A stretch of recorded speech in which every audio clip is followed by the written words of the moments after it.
Hello everyone. मैं आपका अपना दोस्त धर्मेंद्र कुमार। तो जैसा कि मैंने आपको पहले ही बता दिया था कि आज से अपन स्टार्ट करेंगे नीट के जो प्रीवियस ईयर क्वेश्चन से वो।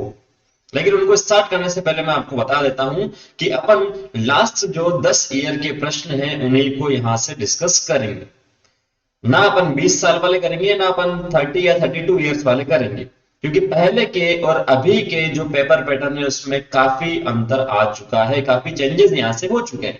अभी जो पेपर आपका बन रहा है बायो का वो कंप्लीटली एनसीईआरटी बेस्ड होता है। सो अपन जो लास्ट 10 ईयर के क्वेश्चन है उन्हीं की प्रैक्टिस यहाँ से करेंगे और उससे अपन आइडिया लेंगे कि किस किस प्रकार से क्वेश्चन पूछे गए हैं और किस किस प्रकार के क्वेश्चन अब पूछे जा सकते हैं। नहीं, दो टाइप के स्टूडेंट होते हैं कि एक बोले साहब ये जो क्वेश्चन है इस चैप्टर से इस टॉपिक से पूछा गया है, बाकी जो दूसरा टॉपिक है उससे नहीं पूछा गया है। तो पूछा गया है उस टॉपिक में से इसीलिए वो तो इंपॉर्टेंट है, लेकिन पूछा नहीं गया है जिस टॉपिक से वो भी तो इंपॉर्टेंट है, क्योंकि अब उसमें से पूछने के चांसेस बढ़ गए हैं। ठीक है।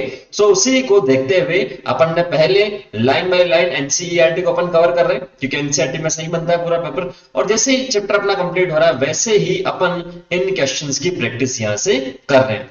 फिर जब अपना सिलेबस कंप्लीट हो जाएगा तो एक साथ सारे जो पेपर है वो अपन एक साथ पेपर को करेंगे। जैसे 2010 का जो पेपर है उसे पूरा एक साथ देखेंगे, चैप्टर वाइज नहीं देखेंगे अपन। ठीक है। 2011 2012 इसी प्रकार से अपन क्या करेंगे, सारे चैप्टर्स के जो क्वेश्चन है उसके 90 क्वेश्चन को एक साथ अपन यहाँ से डिस्कस करेंगे।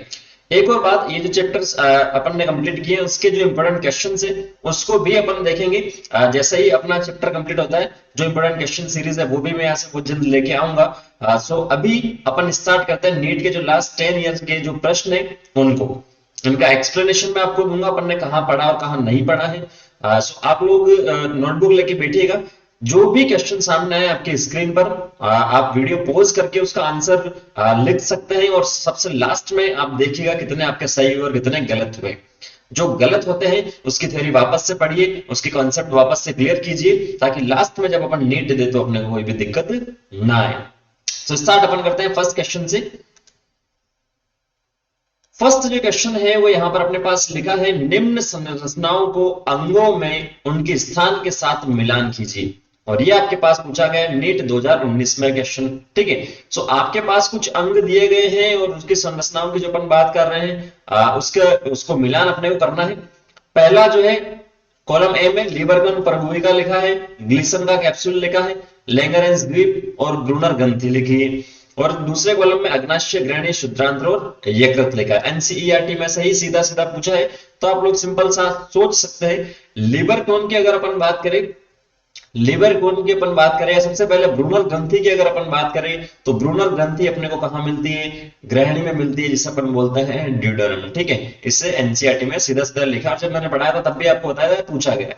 उसके बाद में अगर अपन बात करें लैंगरहैंस द्वीप की, तो लैंगरहैंस जो द्वीप है वो कहां मिलता है, यकृत में मिलता है। ये आपको डाइजेशन के साथ साथ में जो अंतःस्रावी तंत्र है 22nd चैप्टर है उसमें भी आपको मिल जाएगा। ग्लिसन कैप्सूल की अपन जो बात करते हैं, सॉरी लैंगरहैंस वाला जो है ये अपने को मिलेगा अग्नाशय में। किसमें मिलेगा, अग्नाशय में। ठीक है। यहां नहीं मिलेगा लीवर में, अपने को मिलेगा अग्नाशय में। ये थोड़ा सा अपने पास करेक्शन है। तो अपने पास ब्रूनर ग्रंथि ग्रहणी में मिल गई है, लैंगरहैंस अपने पास मिल गया है अग्नाशय में।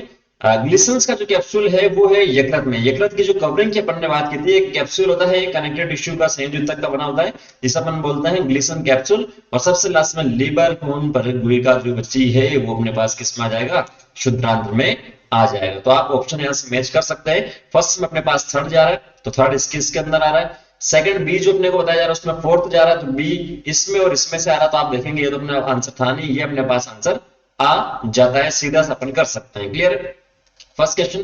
नेक्स्ट, कोशिकाओं को पहचानिए जिनके स्राव जठर आंत पथ के स्तर को कई प्रकार के एंजाइमों से सुरक्षित करते हैं। ग्रहणी कोशिकाएं, मुख्य कोशिकाएं, गुबलेट कोशिकाएं और ऑक्जेंटिक कोशिकाएं। नीट 2019 में ही पूछा गया है। ठीक है।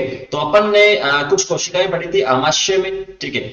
जठर आंत इसने लिखा है, जठर आंत पथ के स्तर को जो कवर करता है, जो सुरक्षा प्रदान करता था। अपन ने 3 प्रकार की कोशिकाएं पढ़ी थी। ठीक है। अपन ने पास ऑक्जेंटिक सेल थी, जैसे ये ऑप्शन में लिखा सारी कोशिकाएं थी। अपने पास गोबलेट कोशिकाएं थी, अपने पास मुख्य कोशिकाएं थी, अपने पास ऑक्जेंटिक कोशिकाएं थी। ठीक है। ग्रहणी की जो कोशिकाएं ग्रहणी में अपने को मिल रही है।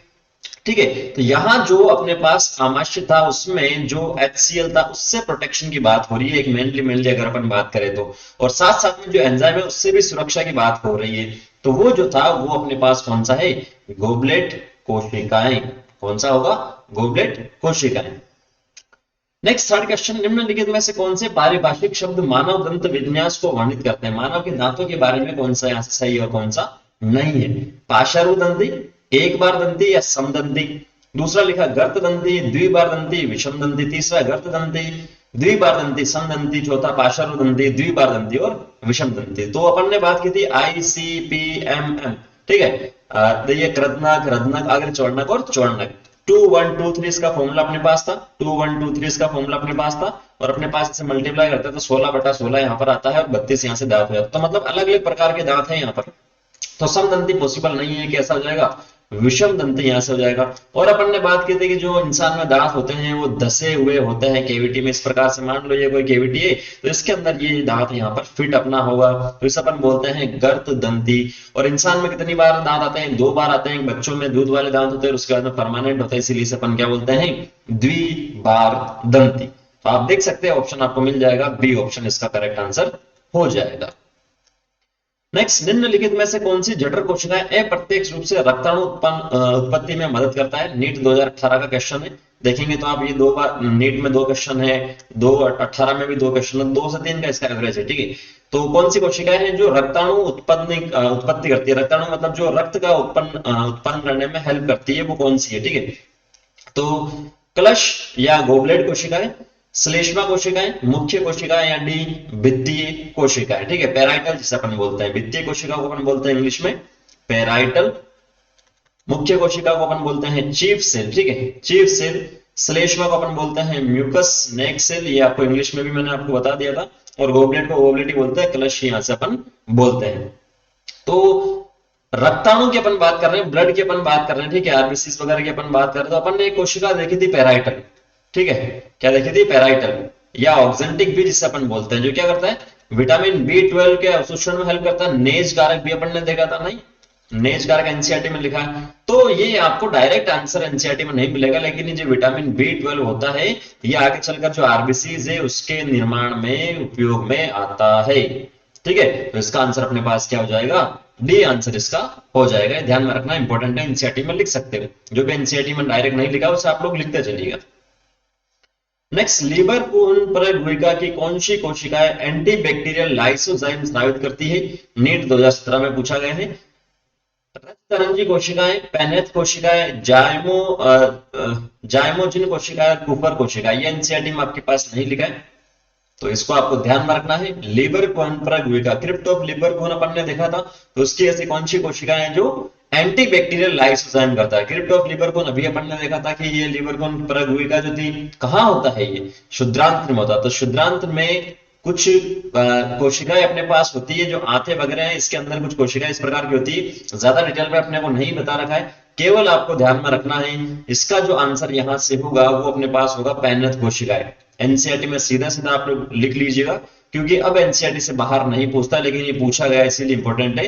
पेनेथ कोशिकाएं जो शुद्रांत्र में होती है वो क्या करती है, लाइसोजाइम, क्या करती है, लाइसोजाइम। लाइसोजाइम अपन ने जो सलाइवा पढ़ा था, लार पढ़ा था, उसके अंदर भी तो पढ़ा था लाइसोजाइम, जो क्या करता है, एंटीबैक्टीरियल होता है, बैक्टीरिया को खत्म करता है। तो पेनेथ कोशिका भी शुद्रांत्र में जो होती है वो लाइसोजाइम का स्राव यहां से करती है। नेक्स्ट, निम्न में से कौन सा विकल्प अग्नाशय रसों के संयोजन का सर्वोचित रूप दर्शाता है। तो अग्नाशय रस आपको आना चाहिए। अग्नाशय रस में कुछ एक्टिव होता है, सक्रिय होता है, कुछ निष्क्रिय होते हैं। तो कौन कौन सा है वो आपको यहां से ध्यान में रखना। नीट 2017 में पूछा गया है। Amylase, peptidase, trypsinogen, rennin. B option amylase, pepsin, trypsinogen और maltase. C option peptidase, amylase, pepsin, rennin. और D option lipase, amylase, trypsinogen और प्रो कार्बोक्सी पेप्टाइडेज, ठीक है। तो इसका जो आंसर यहां से हो जाएगा सीधा सीधा, इसमें कुछ समझने जैसा नहीं है, इसका आंसर डी होगा। यहां पर अपने पास ट्रिप्सिनोजन बता देता हूं, हिंदी और इंग्लिश में सेम है। ट्रिप्सिनोजन एक होता है काइमोट्रिप्सिनोजन, काइमोट्रिप्सिनोजन, ठीक है। ट्रिप्सिनोजन एक होता है pro carboxy peptidase, pro carboxy peptidase. एक होता है एमाइलेज, एक होता है लाइपेज, और एक होता है न्यूक्लियस। 6 प्रकार के होते हैं, ठीक है। तो यहाँ आपने को 4 ही दिए तो कोई बड़ी बात नहीं है। रेनिन वगैरह इसके अंदर नहीं होता है, रेनिन नहीं होता है, रेनिन से ही आप काट देंगे इसको। और अपने पास माल्टेज और जो पेप्सिन वगैरह लिखा है ये भी अपने पास नहीं है इसके अंदर। तो इसका करेक्ट आंसर हो जाएगा डी। याद आ रहा है या नहीं आ रहा है? नेक्स्ट, 1-2 वर्ष के शिशु को क्रीड़ा पाठशाला में प्रवेश दिलाया गया। ठीक है, 1 से 2 साल का जो बच्चा था उसको खेलने कूदने की जो स्कूल होती है, प्री स्कूल जिसे अपन बोलते हैं, उसमें एडमिशन दिलवाया गया। वहां दंत परीक्षण पर दंत चिकित्सक ने पाया कि शिशु के 20 दांत थे। शिशु के कौन से दांत अनुपस्थित थे? नीट 2017 में। इसको भी आप लोग समझ लीजिएगा। जो एडल्ट होता है उसके अंदर जो दांत का दंत सूत्र होता है वो ये होता है 2-1-2-3। 2-1-2-3 इसे आप 2 से गुणा करेंगे, मल्टीप्लाई करेंगे तो 16/16, इन सबको ऐड करेंगे तो ऊपर 8 नीचे 8, 32 यहां से हो जाएगा। ठीक है, जबकि जो शिशु है उसका दंत सूत्र होता है 2102। ये आप लोग लिख लीजिएगा एनसीईआरटी में। शिशु का दंत सूत्र होता है 2102। ठीक है, तो पहला जो अपने पास क्या होता है? ICPMM होता है। ठीक है, तो पहला जो होता है वो अपने पास होता है कृदनक, दूसरा होता है रदनक, तीसरा होता है अग्र चवर्णक और चौथा होता है चवर्णक। तो आप देखेंगे इसका टोटल करेंगे 2+1+0+2, वापस 2+1+0+2, तो अपने पास कितना आता है? ऊपर आता है 5 और नीचे भी आता है 5। इसे आप 2 से मल्टीप्लाई करेंगे तो अपने पास 10/10 आएगा। टोटल अपने पास दांत कितने हो जाएंगे? 20 यहां से हो जाएंगे। तो इसका सिंपल सा है कि जो बच्चे होते हैं उसमें जो अग्र चवर्णक होते हैं वो क्या होते हैं? अनुपस्थित होते हैं। क्लियर है? क्लियर है? ठीक है, ठीक है। अग्र चवर्णक इसका आंसर यहां से हो जाएगा। नेक्स्ट, नीट फेज सेकंड 2016 में जो है, नीट 2 बार हुआ था, फर्स्ट और सेकंड में। तो दूसरी बार में पूछा गया क्वेश्चन, कौन सा हार्मोन अग्नाशय रस और बाइकार्बोनेट के उत्पादन को उद्दीपित करता है? कोलेसिस्टोकाइनिन और सीक्रेटिन, इंसुलिन और ग्लूकागोन, एंजियोटेंसिनोजन और एपिनेफ्रिन, और गैस्ट्रिन और इंसुलिन। वैसे देखा जाए तो ये हार्मोन जो लिखा है, तो ये हार्मोन वाला जो चैप्टर है 22वां चैप्टर, उसमें से ये क्वेश्चन, लेकिन इसने अग्नाशय रस की बात की, बाइकार्बोनेट की बात की, इसीलिए इसमें यहां पर इन्होंने दे दिया। ठीक है, बाकी ये क्वेश्चन वहां से ही रिलेटेड है। अभी आपको सिंपल सा ध्यान में रखना है, कोलेसिस्टोकाइनिन और सीक्रेटिन जो है वो यहां से करता है। एनसीईआरटी में लिखा कोई बड़ी बात नहीं है। जब उस चैप्टर को अपन देखेंगे तो उसमें भी ये क्वेश्चन अपन करेंगे। तो एनसीईआरटी में डायरेक्ट ये लिखा हुआ है, ज्यादा चिंता की बात नहीं करनी की एनसीईआरटी से बाहर नहीं है। अभी आप अग्नाशय के पास में लिख लीजिए, अग्नाशय रस और बाइकार्बोनेट को उद्दीपित करने वाला कोलेसिस्टोकाइनिन और सीक्रेटिन है। सबसे लास्ट में 22वां चैप्टर ना, उसमें सबसे लास्ट टॉपिक में आपको मिल जाएगा। नेक्स्ट, निम्नलिखित में से कौन सी संरचना यकृत अग्नाशय वाहिनी के ग्रहणी में खुलने वाले रंध्र की देखभाल करती है? जठर निगम अवरोधनी, ओडाई की अवरोधनी, अर्धचंद्राकार कपाट और त्रिकांत्र कपाट। तो इसका आंसर आपको सीधा आना चाहिए, ओडाई की अवरोधनी होती है। वो क्या करती है? ये अपने पास क्या होता है? इस प्रकार से आमाशय है, ये अपने पास क्या है? ड्यूडेनम है, और यहाँ पेनक्रियास होता है, और यहाँ लीवर अपना होता है। तो लीवर और जो अग्नाशय है वो एक कॉमन नलिका में खुलते हैं, और यहाँ पर इसको अवरोधनी होती है, जिसे अपन बोलते हैं ओडी की अवरोधनी। ठीक है, जो जब भी खाना आएगा तब यहां से इनके जो सीक्रेशन है वो रिलीज होंगे, अन्यथा नहीं होंगे। नेक्स्ट, आमाशय में जठर रस का स्राव होता है पेप्टिक कोशिकाओं से, अम्ल कोशिकाओं से, गैस्ट्रिन का स्राव करने वाली कोशिकाओं से, और वित्तीय कोशिकाओं। तो ये भी सिंपल सा है, ये भी मैंने आपको बता रखा जब पढ़ाया था, तो यहाँ से क्वेश्चन पूछा गया है। तो जो पैराइटल है, पैराइटल जो कोशिकाएं होती है उससे क्या होता है? अपने पास जठर रस का स्राव होता है। पेप्टिक प्रोएंजाइम पेप्सिनोजन, पेप्टिक जो कोशिका होती है किसका करता है? पेप्सिनोजन का करता है, जो HCl की प्रेजेंस में पेप्सिन में कन्वर्ट हो जाता है, और HCl अपने पास अम्ल कोशिकाओं से रिलीज हो रहा है।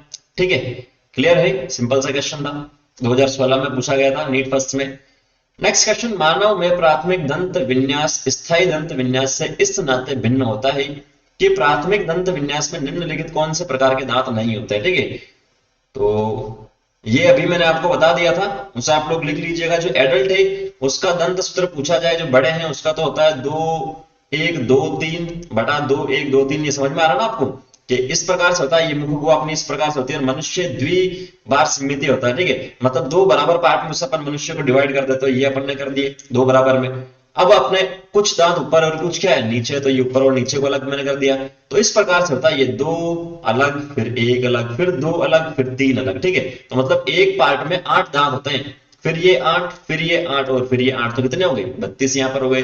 जबकि शिशु अपन छोटे बच्चे की बात करें उसमें 2 1 0, 21 02 और 21 02 इस प्रकार से होता है। ठीक है, तो जो अपने पास अग्र चवर्णक होता है वो अनुपस्थित होते हैं।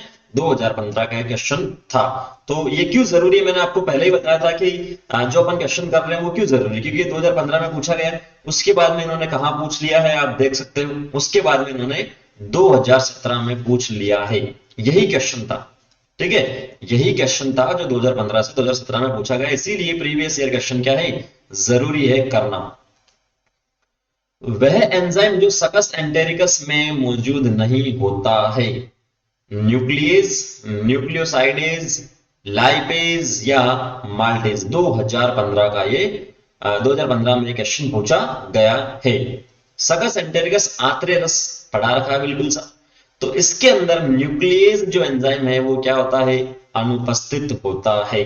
बाकी न्यूक्लियोसाइडेज होता है, माल्टेज होता है, लाइपेज होता है। क्योंकि न्यूक्लियस तो जो है न्यूक्लिक अम्ल डीएनए और आरएनए पर काम करता है। और अभी अपन ने बात की कि जो आंत है, जो अपने पास छोटी आंत होती है, उसमें पहले भाग में क्या होता है, डाइजेशन लगभग लगभग पूर्ण हो जाता है। तो जो सरल खाद्य पदार्थ है उसको और सरल में परिवर्तित करने वाले हैं ये तीनों। ठीक है, जबकि न्यूक्लियस जो क्या डीएनए और आरएनए जो थोड़ा सा जटिल उसके ऊपर काम करते हैं। मानवों में दूध के पाचन की आरंभिक क्रिया किसके द्वारा की जाती है, लाइपेज, ट्रिप्सिन, रेनिन और पेप्सिन। मानवों में दूध के पाचन की आरंभिक क्रिया वो की जाती है रेनिन से। और ये रेनिन इस प्रकार से लिखा मिलेगा आपको। एक रेनिन ऐसा भी होता है जो अपन उत्सर्जित तंत्र में पढ़ेंगे। ठीक है, इसमें सिंगल एन, इसमें डबल एन, आपको ध्यान में रखना है। तो बाकी जो प्रोटीन है उसका, जो ट्रिप्सिन और पेप्सिन है, प्रोटीन का पाचन करते हैं बिल्कुल। लेकिन जो दूध में मिलने वाले प्रोटीन है उसका पाचन रेनिन करता है। लाइपेज जो है वो लिपिड का करता है, वसा का करता है। ये 2014 का क्वेश्चन है अपना, सिंपल सा। नेक्स्ट, फ्रक्टोज का अवशोषण आंत की श्लेष्मा कोशिकाओं में से होकर रक्त से किस क्रिया विधि के द्वारा होता है। फ्रक्टोज का बहुत अच्छा क्वेश्चन है ये। ठीक है, तो फ्रक्टोज जो है उसकी भी अपन ने बात की थी कि ग्लूकोज और जो अमीनो अम्ल होते हैं वो तो सब में कॉमन होते हैं भाई साहब। ग्लूकोज और अमीनो एसिड सब में कॉमन होता है। अब नई वाली एनसीईआरटी में हो सकता है आपको थोड़ा सा चेंजेस इसके अंदर मिल जाए फ्रक्टोज वाले में, लेकिन ग्लूकोज और अमीनो अम्ल जो है उसका सब में, मतलब उसका जो है सक्रिय परिवहन से भी होता है, उसका सुसाध्य से भी होता है, उसका सामान्य विस्तरण से भी होता है। ये जो है इससे अपन देख के नहीं बता सकते। बाकी सोडियम क्लोराइड और जो फ्रक्टोज है उसको देख के अपन बता सकते हैं। तो फ्रक्टोज जो है उसको अकॉर्डिंग टू ओल्ड एनसीईआरटी, पुरानी एनसीईआरटी जो थी उसके अनुसार सुसाध्य परिवहन से होता है। ये आपको पुरानी एनसीईआरटी में मिल जाएगा। सुसाध्य का मतलब क्या है कि कोई ना कोई कारक होता है। मान लो ये दीवार है या जो झिल्ली है, और फ्रक्टोज यहाँ पर अपने पास छोटी आंत में रखा है, तो यहाँ से जो रक्त वाहिकाओं में जाएगा, इसके बीच में क्या होता है, इस झिल्ली में कुछ ना कुछ प्रोटीन होते हैं, कैरियर होते हैं जो इसको लेके जाएंगे। तो वो सुसाध्य परिवहन से होता है फ्रक्टोज का, अकॉर्डिंग टू पुरानी एनसीईआरटी। क्लियर है? नेक्स्ट क्वेश्चन में चलते हैं।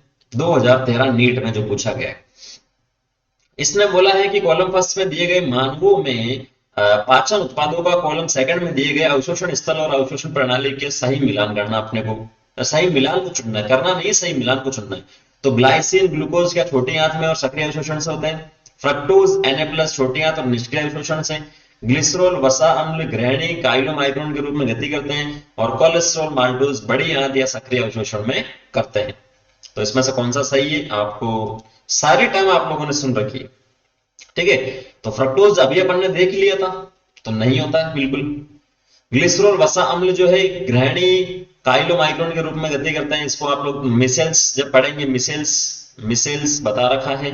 कोलेस्ट्रॉल और माल्टोज जो है, माल्टोज का अवशोषण पहले छोटे में परिवर्तित होगा, ग्लूकोज प्लस ग्लूकोज में, तब वो अवशोषण उसका होगा। ठीक है, तो अपने पास बचा कौन सा, ग्लाइसिन और ग्लूकोज जो छोटी आंत में सक्रिय अवशोषण से। ये ग्लाइसिन आप लोग लिख लीजिएगा, शायद एनसीईआरटी में नहीं लिखा है। तो सक्रिय अवशोषण से इनका क्या होगा, अवशोषण हो जाएगा छोटी आंत में। नेक्स्ट, सामान्य व्यक्ति में चिंता, ग्रस्तता तथा मसालेदार भोजन खाना, इन दोनों में से क्या दशा पैदा हो सकती है। अपाचन, पीलिया, दस्तों का आना या उल्टियां। मसालेदार भोजन आपको पढ़ा रखा है जब अपन ने डिजीज डिसऑर्डर पढ़ा था। तो अपाचन हो जाएगा, सही से पाचन उसका नहीं हुआ। पीलिया तो लीवर की जो कार्यविधि है वो सही से नहीं होगी तब पीलिया होता है। उल्टियां जो होती है, स्टमक के अंदर जो फूड होता है, मेडुला अपने ब्रेन में जो पार्ट होता है उसके वो रेगुलेट करता है स्टमक का खाना वापस बाहर आ जाता है। दस्त जो होता है अवशोषण कम होता है उसकी वजह से होता है। ठीक है, नेक्स्ट 2012 मतलब 3 क्वेश्चन यहां से पूछे गए हैं 2012 में। अपनी कार्यशीलता के लिए कार्बोक्सी पेप्टाइडेज को किसकी आवश्यकता होती है? जस्ता, नियसिन, लोहा या तांबा? जिंक, आयरन, तांबा को शायद कॉपर बोलते हैं, नियसिन तो नियसिन ही है, ठीक है। तो कार्बोक्सी पेप्टाइडेज को किसकी आवश्यकता होती है? वो है जस्ते की आवश्यकता होती है। एनसीईआरटी में नहीं लिखा है, आप लोग लिख लीजिएगा। प्रो कार्बोक्सी पेप्टाइडेज, ठीक है। कार्बोक्सी पेप्टाइडेज जो था उसके साथ में आप लोग लिख लीजिएगा जिंक या जस्ता जो है उसकी आवश्यकता होती है। अब नहीं पूछते ऐसे क्वेश्चन, पहले पूछते थे विटामिन वगैरह, विटामिन वाले टॉपिक्स हैं मेनली, तो इसके अपन बात करें विटामिन से ही काफी क्वेश्चन पहले के टाइम में पूछते थे। नेक्स्ट, मानव शरीर में कुछ खास सहजीवियों सूक्ष्म जीव सामान्यतः कहां पाए जाते हैं? सूक्ष्म जीव जो है कहां पाए जाते हैं ये भी लिखा है एनसीईआरटी में। अंधनाल सीकम में, मुख गुहा के अस्तर और जीभ की सतह पर, कर्मी रूप उत्तरी शशिका और मालाशय में, और डी लिखा ग्रहणी या ड्यूडेनम में। तो जो सबसे ज्यादा सूक्ष्म जीव माइक्रोब्स मिलते हैं वो सीकम में मिलते हैं सर, अंधनाल में मिलते हैं। सीकम जो बड़ी आंत का पार्ट है, मुख गुहा में नहीं मिलता है, इतना ज्यादा नहीं मिलता है, मिलता है लेकिन बहुत कम। मलाशय और जो कर्मी रूप परिशेषिका जिसे अपेंडिक्स बोलते हैं अपन, उसमें भी नहीं मिलते हैं, और ड्यूडेनम में भी नहीं मिलते हैं, ठीक है। तो इसका आंसर हो जाएगा ए। नेक्स्ट, मानव नेत्र की शलाका प्रकार की प्रकाश ग्रही कोशिकाओं के भीतर मौजूद होने वाली बैंगनी झलक वाला लाल वर्णक रोडोप्सिन किसका व्युत्पाद है? तो ये आपका जो अपना 21वां चैप्टर है उसके अंदर आपको मिलेगा, जिसमें कान और आंख वाला टॉपिक दे रखा है। मानव नेत्र, नेत्र का दे रखा है, वहां दो प्रकार की कोशिका होती है, शंकु और शलाका। उसमें अपन इसे डिस्कस करने को दिक्कत वाली बात नहीं, उसी टॉपिक से ये क्वेश्चन पूछा गया है। तो वहां शंकु और जो शलाका, शलाका प्रकार की प्रकाश ग्राही जो आंख के अंदर कुछ विशिष्ट प्रकार की कोशिकाएं अपने पास होती है जिसे अपन बोलते हैं शलाका, उसमें प्रकाश ग्राही होती है जो प्रकाश को ग्रहण करते हैं। उसके अंदर, उसके भीतर मौजूद होने वाला बैंगनी बैंगनी कलर वाला जो लाल वर्णक रोडोप्सिन है, रोडोप्सिन भी एनसीईआरटी में लिखा, कोई दिक्कत नहीं, आप उस चैप्टर में जाके देख सकते हैं। किसका व्युत्पाद है, मतलब किसका व्युत्पाद है, किसका उत्पन्न है वो, ठीक है। तो ये अपने पास विटामिन ए का होता है रोडोप्सिन। रेटिनल एक शब्द यूज में अपन लेते हैं, तो उस चैप्टर का है ये क्वेश्चन। लेकिन पहले के टाइम में विटामिन बी अपन पाचन में पढ़ते थे, लेकिन अभी अपन नहीं पढ़ रहे हैं, इसीलिए यहाँ ये क्वेश्चन पूछा गया 2011 में, ठीक है। बाकी इसे अपन उस चैप्टर में पढ़ेंगे, कोई दिक्कत वाली बात नहीं है। ना हो भरोसा तो देख सकते हो एनसीईआरटी खोल के, यार क्या दिक्कत है। नेक्स्ट, दो दोस्त एक ही मेज पर बैठे बैठे खाना खा रहे थे, उनमें से एक को कुछ खाना निगलते समय अचानक धक्का लगने लगा। यह धक्का लगना ऐसा किस भाग के अनुचित गति के कारण हुआ है? एपिग्लोटिस जिसे घाटी ढक्कन बोलते हैं, डायफ्राम मध्यपट, सी गर्दन, और डी जीभ। दो दोस्त खा रहे थे तो अचानक से खाते खाते उसको धक्का मतलब खांसी टाइप होने लग गया था, तो किसकी वजह से ऐसा हुआ है? ये कोई इंसान है, ठीक है। यहां से अपन ने पहले भी डिस्कस किया है कि यहाँ अपने पास ग्लोटिस एपिग्लोटिस होता है, ये रेस्पिरेटरी पैसेज हो गया, मान लो ये ग्रसिका अपने पास हो गया। तो एपिग्लोटिस जो होता है, घाटी ढक्कन जो होता है, उसकी वजह से ऐसा होता है। डायफ्राम जो है, इसमें अगर अनैच्छिक संकुचन होता है तो हिचकी जैसा जो अपन बोलते हैं वो यहाँ पर होता है। गर्दन का कोई रोल है नहीं, जीभ का कोई रोल है नहीं, घाटी ढक्कन जो है उसकी वजह से ही होता है कि कभी कभी अचानक से अपने को अपन बोलते हैं किसी ने याद कर लिया, ठीक है, तो वो धक्का लगना है एक प्रकार से, ठीक है। नेक्स्ट, निम्न में से कौन सा वयस्क मानव दंत सूत्र को सही प्रदर्शित करता है? एआईपीएमटी मेंस 2011 का, पहले प्री और मेंस होते थे, तो 21-23 आप लोग ढूंढ लीजिए, ज्यादा टाइम वेस्ट अपन नहीं करेंगे। सी, अग्न्याश्य रस का एक घटक जो मानव ग्रहणी में डाला जाता है वह है, अग्न्याश्य रस का एक घटक जो मानव ग्रहणी में डाला जाता है वह कौन सा है? वह अपने पास है ट्रिप्सिनोजन, ठीक है। ट्रिप्सिन नहीं है, ट्रिप्सिनोजन ट्रिप्सिन में कन्वर्ट होता है, काइमो ट्रिप्सिन भी नहीं है। काइमो अभी मैंने आपको पहले बताया था, ट्रिप्सिनोजन, जन जिसके भी पीछे आता है वो इनएक्टिव होता है। काइमोट्रिप्सिनोजन, हिंदी में भी इसे यही बोलते हैं, ट्रिप्सिनोजन, प्रो कार्बोक्सीपेप्टाइडेज, ठीक है। तो आप देख लो, एंटेरोकाइनेज नहीं, एंटेरोकाइनेज ट्रिप्सिनोजन को ट्रिप्सिन में परिवर्तित करता है, तो ये भी नहीं है, ट्रिप्सिन भी नहीं है, काइमोट्रिप्सिन भी नहीं है, क्योंकि काइमोट्रिप्सिनोजन होता है वो। नेक्स्ट, Na जैसे वाहक आयन किस प्रकार के पदार्थों के अवशोषण को सुसाध्य करते हैं? तो Na का बता दिया है, एनसीईआरटी में लिखा भी अपने पास। ग्लूकोज तथा वसाम्ल जैसे वसाम्ल और ग्लिसरॉल, फ्रक्टोज और कुछ अमीनो अम्ल जैसे और अमीनो अम्ल तथा ग्लूकोज जैसे। तो ये अपने पास अमीनो अम्ल और ग्लूकोज के जैसे, इसका करेक्ट अपने पास आंसर यहां से हो जाएगा, 2010 का पूछा गया है। यदि किसी कारणवश हमारी गोबलेट या कलश कोशिकाएं कार्यहीन हो जाए तो उससे किस प्रकार के हानिकारक प्रभाव पड़ेगा। गोबलेट कोशिका अपन ने पढ़ रखी है, ठीक है। सीबेशियस ग्रंथि से सीबम का स्त्राव नहीं होगा, शुक्राणु के परिपक्वन पर या आंतड़ियों में भोजन की सहज गति पर या सोमेटोस्टेटिन के उत्पादन पर 2010 में ये पूछा गया है। तो सेबेशियस सीबम जो होता है, अपन देखेंगे जब कान में पढ़ेंगे तो कान का इसका अंदर रोल नहीं है, क्योंकि ये तो अपने आहार नाल में मिलती है। शुक्राणु जो है इसका भी कोई रोल नहीं है, क्योंकि प्रजनन तंत्र के अंदर आता है। सोमेटोस्टेटिन जो है इसका भी कोई रोल नहीं है, इसे भी अपन जब 2-3 चैप्टर के बाद में पढ़ेंगे, ठीक है। बचा अपने पास अतड़ियों में भोजन की सहज गति पर, क्योंकि आहार नाल में जब गोबलेट कोशिकाएं सही से अपना सीक्रेशन नहीं करेगी, क्योंकि वो कार्यहीन हो गई, तो जो आहार नाल है, जो आंत्र, इसमें भोजन की सही गति नहीं होगी। So answer is third. Next, यदि किसी कारणवश आहार नाल के एपिथेलियम की पेराइटल कोशिकाएं अंशतः कार्यहीन हो जाए, मतलब कुछ काम कर रही कुछ नहीं कर रही, कार्यहीन हो गई, तो क्या हो सकने की संभावना है। ठीक है, पेराइटल कोशिका आपको बता रखी है, कोई बड़ी बात इसके अंदर नहीं है। आमाशय का पीएच एकदम गिर जाएगा, स्टेप्सिन अधिक कार्यक्षम हो जाएगा, प्रोटीनों का पेप्सिन द्वारा प्रोटीज और पेप्टोन्स में पर्याप्त जल अपघटन नहीं हो पाएगा, और डी लिखा अग्नाशय एंजाइम और उनमें भी विशेषतर ट्रिप्सिन तथा लाइपेज ठीक से कार्य नहीं कर पाएंगे। ठीक है, तो पेराइटल क्या करती है, पेराइटल कोशिकाएं क्या करती है, आपको आनी चाहिए ना। अपन ने आमाशय में 3 प्रकार की कोशिकाएं पढ़ी थी। तो पेराइटल जो अपने पास करती है वो प्रोटीन का पेप्सिन द्वारा प्रोटीज और पेप्टोन्स में परिवर्तन करती है, लेकिन पेराइटल को अपन हटा दिया, पेराइटल को, तो वो जल अपघटन नहीं होगा। ठीक है, अग्नाशय एंजाइम का कोई रोल है नहीं, स्टेप्सिन का रोल है नहीं, आमाशय का पीएच का भी रोल इसका नहीं है, क्योंकि पीएच HCl की वजह से होता है। मेंस 2010 में पूछा गया। नेक्स्ट, पीलिया जॉन्डिस रोग किसके आय दोष के कारण होता है। त्वचा तथा आंखें, पाचन तंत्र, परिसंचरण तंत्र या उत्सर्जन तंत्र। तो पीलिया जो होता है 2010 में पूछा गया मेंस में। पीलिया में अपन यकृत अपना प्रभावित होता है, और यकृत किसका पार्ट है, पाचन तंत्र का पार्ट है।